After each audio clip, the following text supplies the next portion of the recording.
विद्यार्थी मित्रांनो नमस्कार. मराठा विद्या प्रसारक समाज संस्थेच्या केटीएचएम महाविद्यालयातील जॉग्राफी डिपार्टमेंटमध्ये आपले सर्वांचे स्वागत. मी डॉक्टर बाळासाहेब तांबे या फ्रायड अंतर्गत शिकवल्या जाणाऱ्या जिओ इन्फॉर्मॅटिक्स नावाचा जो कोर्स आहे त्यामध्ये दूरसंवेदन हा एक महत्त्वाचा पहिला टॉपिक मी घेत आहे. आजचा टॉपिकचा विषय जो आहे वर्णपटलाचे तरंग लांबीनुसार होणारे भाग. यालाच आपण मायक्रोवेव्ह स्पेक्ट्रम असं सुद्धा याला आपण म्हणतो. बघा, या वर्णपटलाचे या तरंग लांबीनुसार पडणारे जे प्रकार आहे, ते आपण सविस्तरपणे यामध्ये अभ्यासणार आहोत. त्यामध्ये तरंग लांबीच्या जास्त तरंग लांबीकडून कमी तरंग लांबीच्या ज्या जे विभाग पडतात, त्यामध्ये गॅमा किरण विभाग, क्ष किरण विभाग, अतिनील किरण विभाग, दृश्य विभाग, अवरक्त विभाग, सूक्ष्म तरंग विभाग आणि रेडिओ लहरी विभाग यांचा आपण सविस्तर अभ्यास करणार आहोत. बघा, यामध्ये आपलं लर्निंग ऑब्जेक्टिव्ह आहे, जे ऊर्जेच्या वर्णपटाचे तरंग लांबीनुसार विभाग समजावून घेणे, विभाग सविस्तर अभ्यासणे आणि त्यांचे गुणधर्म समजावून घेणे, हा एक महत्त्वाचा उद्देश आपला आहे. बघा, पदार्थाच्या वाढत्या तापमानानुसार ऊर्जेच्या वर्णपटाचे तरंग लांबीनुसार जे विभाग पडतात, त्यात विद्युत चुंबकीय ऊर्जेचा वर्णपट लघुत्तम तरंग लांबी असलेल्या गॅमा किरणापासून दीर्घ तरंग लांबी असलेल्या रेडिओ लहरीपर्यंत पसरलेला असतो. 10 मीटर दीर्घ तरंग लांबीपर्यंतचे विविध विभाग या वर्णपटात ओळखता येतात. 10 मीटर इतक्यात कमी तरंग लांबीपासून ते वर्णपटाचे मुख्य प्रमुख विभाग आपल्याला पाहायला मिळतात. बघा, या ठिकाणी जो फोटो आहे, तर यामध्ये त्यावेळेस सॅटेलाईटद्वारे एखादा पिक्चर कॅप्चर केला जातो. तर त्यामध्ये सूर्याकडून येणाऱ्या ज्या लहरी आहे, वेगवेगळ्या लहरी, त्या दोघांचा ज्यावेळेस अ, एकत्रित म्हणजे या लहरींचा ज्यावेळेस उपयोग होतो, त्या आधारे आपल्याला एखाद्या सुदूर संवेदनाची जी प्रक्रिया आहे, ती पुढे कंटिन्यू करता येते किंवा या लहरींचा उपयोग या सुदूर संवेदनामध्ये अतिशय महत्त्वाचा होतो.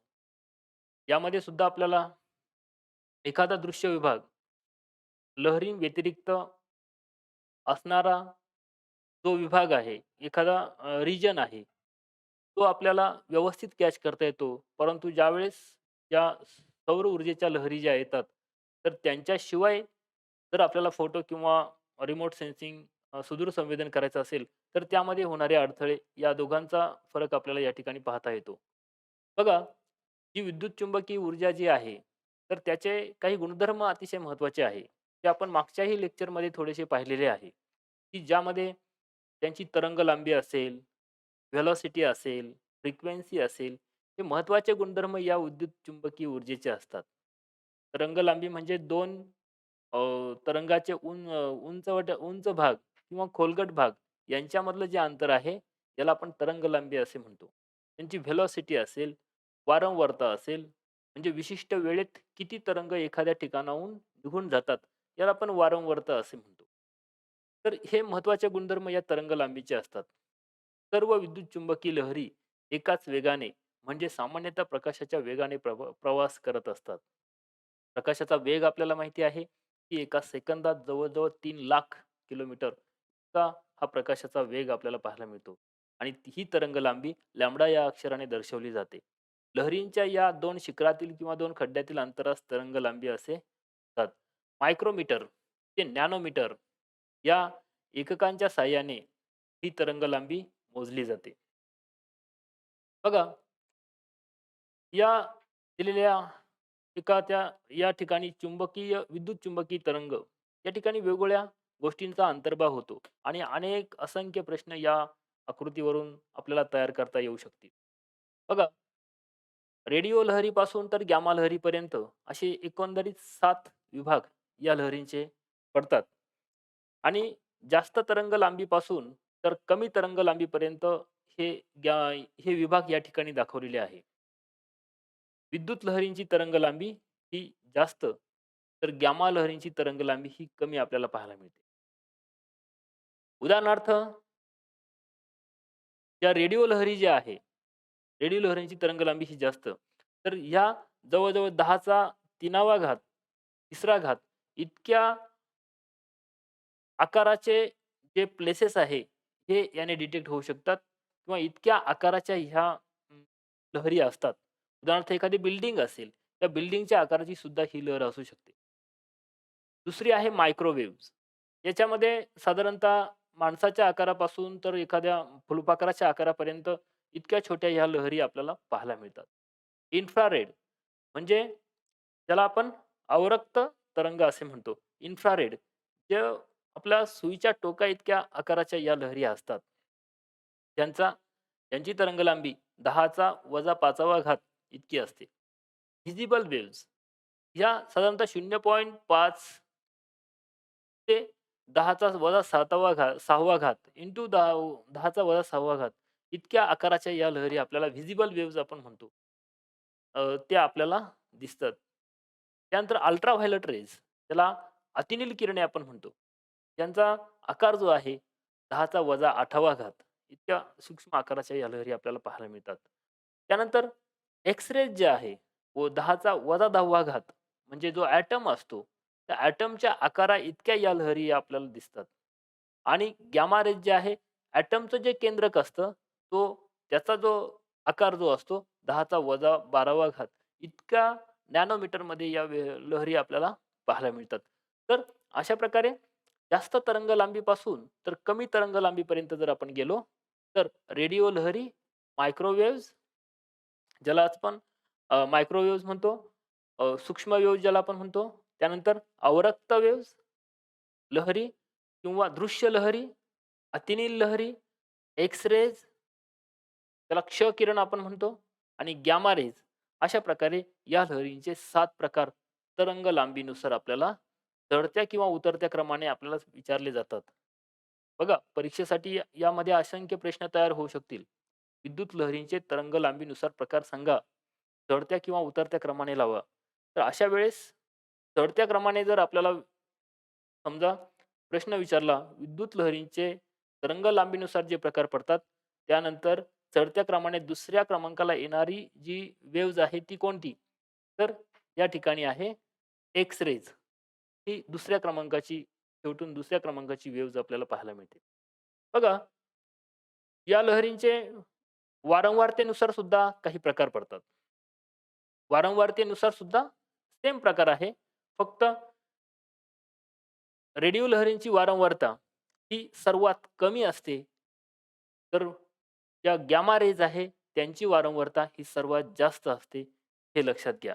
म्हणजे रेडिओ लहरींच्या बाबतीत आपण एकमेव उदाहरण जर घेतलं, तर यांची तरंग लांबी ही जास्त असते आणि वारंवारता ही कमी असते. तर अशा प्रकारे या लहरींचे आपल्याला काही भाग करता येतात. बघा, वरच्या विद्युत चुंबकीय तरंगे याच्या खालचा जो पहिला जो बेल्ट आहे, तर त्यामध्ये एस, नो, एस, नो अशा प्रकारचे वाय आणि एन अक्षर दिलेले आहे. म्हणजेच काय, या याच्यामधल्या या 7 लहरींपैकी कोणत्या लहरी या भूपृष्ठापर्यंत पोहोचतात आणि कोणत्या लहरी ह्या पोहोचत नाही.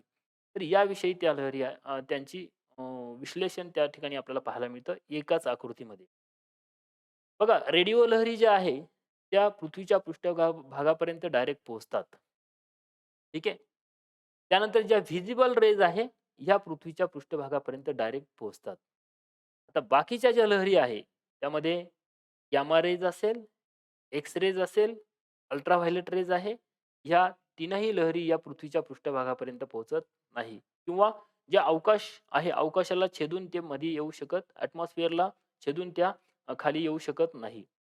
त्यानंतर मायक्रोवेव्हज आणि इन्फ्रारेड वेव्हज जे आहे, तर ह्या सुद्धा पृथ्वीच्या पृष्ठभागापर्यंत पोहोचत नाही आणि जो ग्रे कलरचा बेल्ट आहे, त्यातल्या काही लहरी थोड्याशा प्रमाणात लहरी जे मायक्रोवेव्हज मधल्या थोड्याशा आणि इन्फ्रारेड मधल्या थोड्याशा अशा लहरी या पृथ्वीच्या पृष्ठभागापर्यंत काही प्रमाणात येतात. तर असं एकंदरीत स्पष्टीकरण ह्या आकृतीवरून आपल्याला पाहायला मिळतं. त्यानंतर या लहरी साधारणतः नक्की कशा प्रकारच्या असतात हे यावरून आपल्याला कळतं. इलेक्ट्रोमॅग्नेटिक स्पेक्ट्रम जो आहे तर तो अ, आपल्याला या आकृतीवरून बघा 10चा वजा 3वा घात पासून तर 10चा वजा 13वा घात इथपर्यंत या लहरींचा आकार कसा-कसा कमी होत गेला. मीटरपासून तर नॅनोमीटरपर्यंत कशाप्रकारे या इलेक्ट्रोमॅग्नेटिक स्पेक्ट्रमचा आकार कमी होत गेलेला आपल्याला पाहायला मिळतो. तर हे सुद्धा यावरून आपल्याला कळतं. आता या तरंग लांबीनुसार जास्त तरंग लांबीपासून कमी तरंग लांबीपर्यंत आपण क्रमाने हे विभाग पाहणार आहोत. पहिला आहे गॅमा किरण विभाग. ठीक आहे. 0.03 नॅनोमीटर इतक्यापेक्षा कमी तरंग लांबीचा ऊर्जेचा हा एक महत्त्वाचा विभाग आहे. आणि सूर्याकडून येणारी या प्रकारची सर्व ऊर्जा वातावरणाच्या वरच्या पट्ट्यातच शोषून घेतली जाते. त्यामुळे दूरसंवेदनासाठी या ऊर्जेचा कुठल्याही प्रकारचा उपयोग होत नाही. तर हा एक महत्त्वाचा भाग आपल्याला या ठिकाणी कळाला पाहिजे. साधारणतः 10चा वजा 12वा घात इतक्या कमी लांबीच्या या तरंग लहरी असतात. नॅनोमीटरमध्ये या लहरी आपल्याला मोजता येतात. दुसरा आहे क्ष किरण विभाग. बघा, अतिरिक्त क्ष किरणांचा वापर हा शरीरासाठी अनावश्यक असतो किंवा त्यामुळे सुद्धा वेगवेगळ्या प्रकारचे आजार आपल्याला जडतात. ज्यावेळेस आपण एक्स-रे काढण्यासाठी जातो एखाद्या हाडाचा किंवा आपल्या शरीराचा, तर त्यावेळेस या लहरींचा वापर केला जातो आणि त्याचा अतिरिक्त वापर हा शरीरासाठी घातक समजला जातो. या विभागातील ऊर्जेची तरंगलांबी 0.03 नॅनोमीटर पासून तर 3 नॅनोमीटर इतकीपर्यंत असते. बघा, नॅनो टेक्नॉलॉजी ही भविष्यात येणारी एक महत्त्वाची टेक्नॉलॉजी आहे. काही ठिकाणी आलेली आहे. तर ही नॅनो म्हणजे अतिशय मायक्रो, अतिशय सूक्ष्म जो अ, ॲटमचा जेवढा आकार असतो वजा 10वा घात इतका 10चा वजा 10वा घात इतका सूक्ष्म आकाराचा हा ॲटमचा आकार जो असतो, तितका आकार या क्षकिरणांचा असल्याचं आपल्याला पाहायला मिळतं. क्षकिरणाच्या अ, तर पुढचा जो तिसरा महत्त्वाचा विभाग आहे, अतिनील किरण विभाग. त्याला अल्ट्राव्हायोलेट रिजन असे म्हणतो. 0.03 मायक्रोमीटर ते 0.3 मायक्रोमीटर इतकी तरंग लांबी असलेल्या या विभागात ऊर्जेचे ओझोनच्या थरात शोषण होते.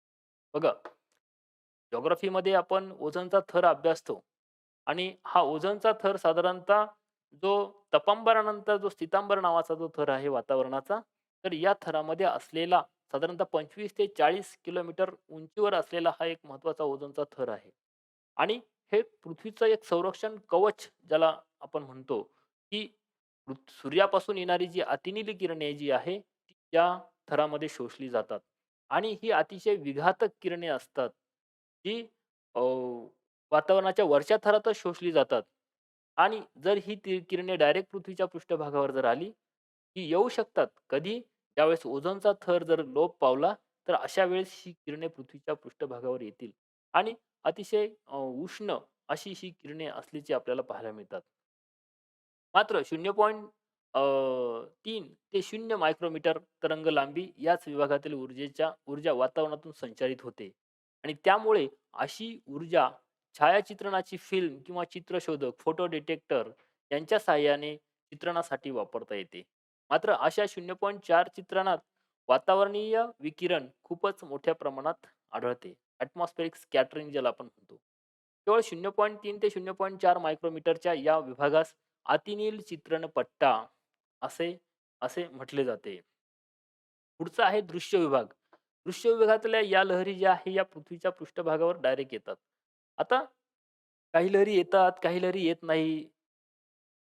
परत पुन्हा काही लहरी येतात, पुन्हा काही लहरी येत नाही. असा हा जो अ, भाग आहे, हा त्या लहरींचा गुणधर्माचा भाग आहे. त्यामध्ये आपण कुठलाही क्रॉस क्वेश्चन करू शकत नाही. कारण त्यांचं त्या लहरीचं हे गुणधर्म आहे. त्या रेडिओ लहरी येतात आणि दृश्य लहरी पृथ्वीच्या पृष्ठभागावर डायरेक्ट येतात. बाकीच्या लहरी येत नाही. 0.4 मायक्रोमीटर ते 0.7 मायक्रोमीटर तरंग लांबी असलेल्या ऊर्जेचा हा विभाग सुदूर संवेदनासाठी विशेषतः हवाई छायाचित्रणासाठी अतिशय उपयुक्त मानला जातो. म्हणजे जो आपला दूरसंवेदन हा एक महत्त्वाचा चॅप्टर आहे, तर त्या चॅप्टरच्या अनुसारण आपल्याला दृश्य विभाग, जो व्हिजिबल रिजन जो आहे किंवा हा अतिशय महत्त्वाचा आहे. त्या लहरी आपल्याला या सुदूर संवेदनासाठी वापरल्या जातात. फिल्म किंवा चित्रशोधक यांच्या साहाय्याने या ऊर्जेचा या ऊर्जेमार्फत प्रतिमा घेतल्या जातात.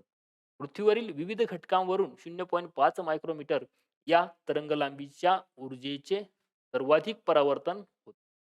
पुढचं आहे इन्फ्रारेड रिजन. त्याला अवरक्त विभाग आपण म्हणतो. या विभागातील ऊर्जेची तरंगलांबी 0.7 मायक्रोमीटर पासून 1 मिलीमीटर म्हणजे तरंगलांबी अ, जसं आपण पाहतोय तसं तरंगलांबी ही वाढत चाललेली आपल्याला पाहायला मिळते आणि वारंवारता कमी होत जाताना आपल्याला पाहायला मिळते. या विभागात ऊर्जेची तरंगलांबी 1 मिलीमीटर एवढी पर्यंत असते आणि तरंगलांबीनुसार ऊर्जेची पदार्थाशी होणारी प्रक्रिया बदलते. परस्पर क्रिया बदलते.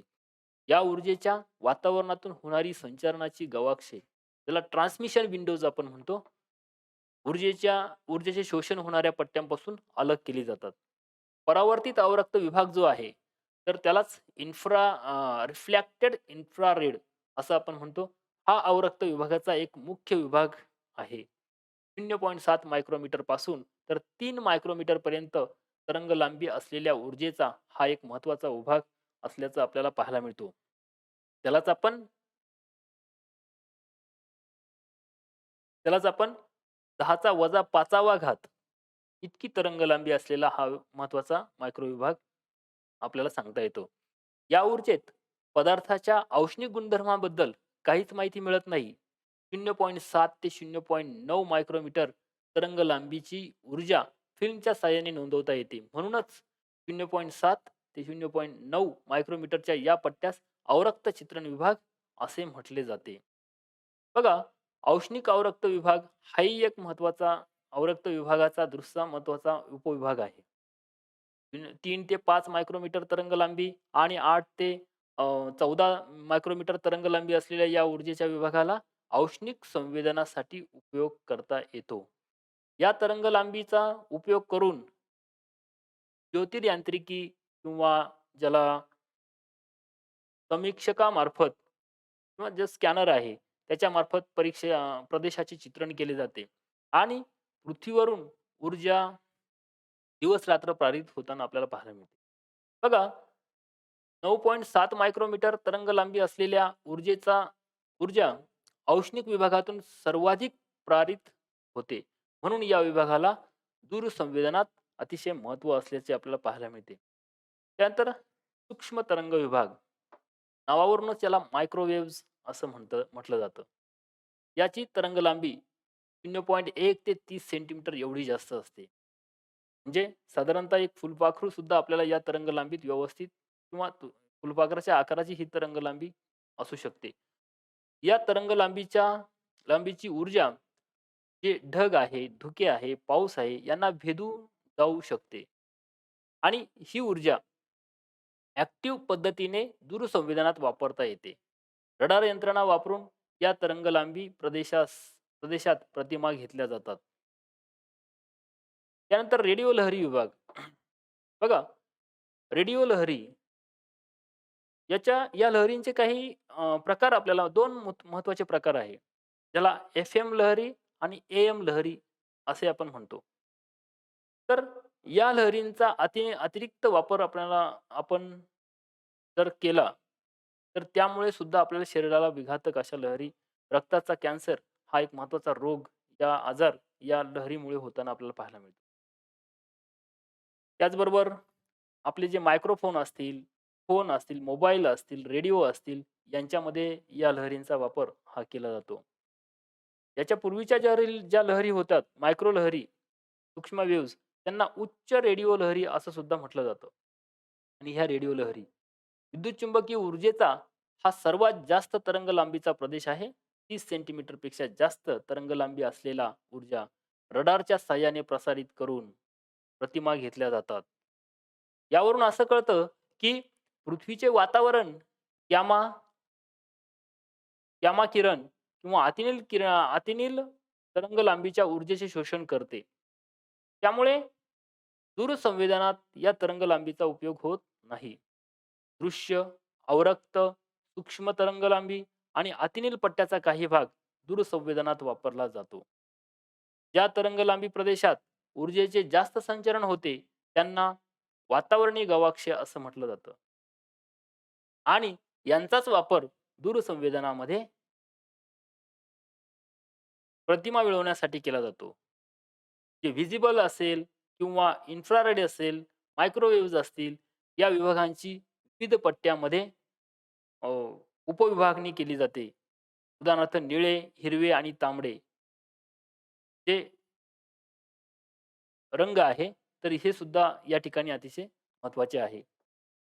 दूरसंवेदन तंत्रात दूरसंवेदनासाठी विविध तरंगलांबी प्रदेशाकरिता जे समीक्षक किंवा स्कॅनर वापरले जातात, तेही या मागील आकृतीमध्ये आपण पाहिले. 0.4 ते 0.7 मायक्रोमीटर तरंगलांबी ऊर्जेचा वापर करून सामान्यतः रंगीत छायाचित्रण करता येते. आपण जे व्हिडिओ कॉन्फरन्सिंगद्वारे किंवा आता ऑनलाईन लेक्चरमध्ये सुद्धा आपण ज्या लेक्चर रेकॉर्ड करतो किंवा आता जे लेक्चर रेकॉर्ड आपण करत आहोत, या ठिकाणी सुद्धा आपण या तरंगलांबीचा वापर करूनच हे सगळं काही करत आहोत. 0.5 ते 9 मायक्रोमीटर तरंगलांबी ऊर्जेत अवरक्त रंगीत छायाचित्रणे घेता येतात. इन्फ्रारेड कलर फोटोज आपण म्हणतो. त्यानंतर रडार वगळता इतर दूरसंवेदन पद्धतीत ऊर्जेचा स्रोत हा सूर्याची ऊर्जा असते. म्हणून यास पॅसिव्ह दूरसंवेदन असे म्हटले जाते. रडारमध्ये विद्युत चुंबकीय ऊर्जा निर्माण करून ती सूक्ष्म तरंग लांबीच्या स्वरूपात विभागली जाते. म्हणून यास ॲक्टिव्ह दूरसंवेदन असे म्हटले जाते. काही विशिष्ट तरंगलांबी ऊर्जा वातावरणातील वायू शोषून घेते. तरंगलांबीच्या अशा विशिष्ट पट्ट्यांस ॲब्झॉर्ब बँड असं म्हटलं जातं. 0.3 मायक्रोमीटर पेक्षा कमी तरंगलांबीची ऊर्जा वातावरणाच्या वरच्या थरात ओझोन थरामध्ये मायक्रोमीटर वायू शोषून घेतो आणि 0.3 तरंग लांबीपेक्षा कमी लांबीची ऊर्जा शोषून घेतात. बाष्प, कार्बन डायऑक्साईड हे सुद्धा काही प्रमाणात या ऊर्जेचे शोषण करतात. केवळ दीर्घ तरंग लांबीची ऊर्जाच ढगांना भेदून जाऊ शकते. एकंदरीत या संपूर्ण लेक्चरमध्ये आपण ऊर्जेच्या वर्णपटाचे तरंग लांबीनुसार हे 7 विभाग आपण अभ्यासले आहे. ते गॅमा किरण विभाग, ज्याला आपण गॅमा रे रिजन म्हणतो. क्ष किरण विभाग, त्याला एक्स रे रिजन म्हणतो किंवा अतिनील किरण विभाग, त्याला अल्ट्रा व्हायोलेट रेज रिजन म्हणतो. दृश्य विभाग, त्याला व्हिजिबल रिजन किंवा व्हिजिबल रेज आपण म्हणतो. अवरक्त विभाग, ज्याला इन्फ्रारेड रिजन. सूक्ष्म तरंग विभाग, त्याला मायक्रोवेव्हज रिजन. त्यानंतर रेडिओ लहरी विभाग, त्याला रेडिओ वेव्हज रिजन. अशा प्रकारचे 7 विभाग या मॅग्नेटिक स्पेक्ट्रमचे आपण पाहिले आहे. असाइनमेंट म्हणून आपल्याला प्रश्न असा विचारला जाऊ शकतो किंवा ज्या काही महत्त्वाच्या कॉम्पिटिटिव्ह एक्झाम आहे त्यामध्ये हे अतिशय त्याच्या ही जी आकृती आपण पाहिली या लेक्चरमध्ये, त्यावर असंख्य प्रकारचे प्रश्न विचारले जाऊ शकतात. ऊर्जेच्या वर्णपटाचे तरंग लांबीनुसार विभाग, मूलभूत संकल्पना स्पष्ट करा. ही एक महत्त्वाचा ब्रॉड क्वेश्चन आपल्याला जर आपण व्यवस्थित जर नोंद केला, तर त्यानुसार आपल्याला अनेक प्रकारचे प्रश्न हे तयार करता येऊ शकतात. यासाठी काही संदर्भ ग्रंथांचा वापर करणं अपेक्षित आहे, जेणेकरून त्यातून अधिक नॉलेज तुम्हाला या लेक्चरविषयी किंवा या टॉपिकविषयी घेता येईल. पुढच्या लेक्चरला आपण दूर संवेदनामध्ये काही उपग्रहांचे प्रकार आहे. ते प्रकार आपण पाहणार आहोत. जे जिओ स्टेशनरी किंवा ज्याला किंवा सोलर स्टेशनरी अशा प्रकारचे 2 महत्त्वाचे, त्याला सौरकेंद्री आणि भूकेंद्री उपग्रह अशा प्रकारचे उपग्रह आपण सविस्तरपणे अभ्यासणार आहोत. Thank you very much.